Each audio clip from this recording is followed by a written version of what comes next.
नमस्कार. परत एकदा माझ्या नवीन व्हिडिओमध्ये तुम्हा सर्वांचे मनपूर्वक स्वागत आहे. आज मी तुमच्यासोबत ए लाईन फ्रॉकची स्टिचिंग शेअर करणार आहे. व्हिडिओला स्किप न करता पूर्ण पहा. अशा पद्धतीने दोन मी क्रॉस पट्ट्या कापून घेतलेल्या आहे. या क्रॉस पट्ट्या गळ्यावरती अर्धा इंचाची शिलाई मार्जिन देऊन मी जोडून घेणार आहे. अशा पद्धतीने अर्धा इंचाची शिलाई मार्जिन देऊन मी पट्टी जोडून घेतलेली आहे आणि याला छोटे छोटे कट्स लावून घेणार आहे. आणि अशा पद्धतीने पट्टी दुमडून मी ब्रेस शिलाई लावून घेणार आहे. मी गळ्याला पट्टी लावून फिनिश करून घेतलेले आहे. अशा पद्धतीने बॅक साईडला आपल्याला हुक पट्टी लावून घ्यायची आहे. बॅक साईड आणि फ्रंट साईडच्या दोन्ही गळ्याला पट्ट्या लावून मी गळा फिनिश करून घेतलेला आहे.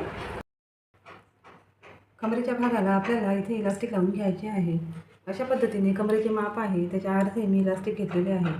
हे आपल्याला असे ओढून कमरेला लावून घ्यायचे आहे. सरळ चॉकने रेष आखून घ्यायची आहे, म्हणजेच कुठेही कमी जास्त होणार नाही.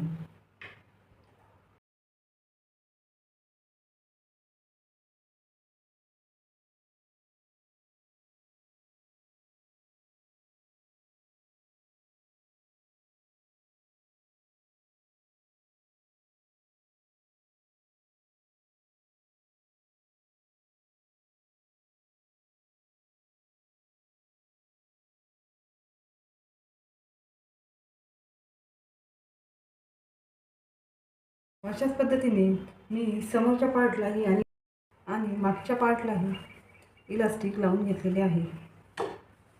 हुक पट्टी तयार करून घेतलेली आहे. या फ्रॉकचे आपण शोल्डर जोडून घेऊ.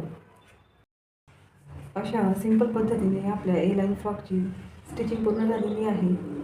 फ्रॉक किती सुंदर दिसत आहे व्हिडिओमध्ये तुम्ही पाहू शकता.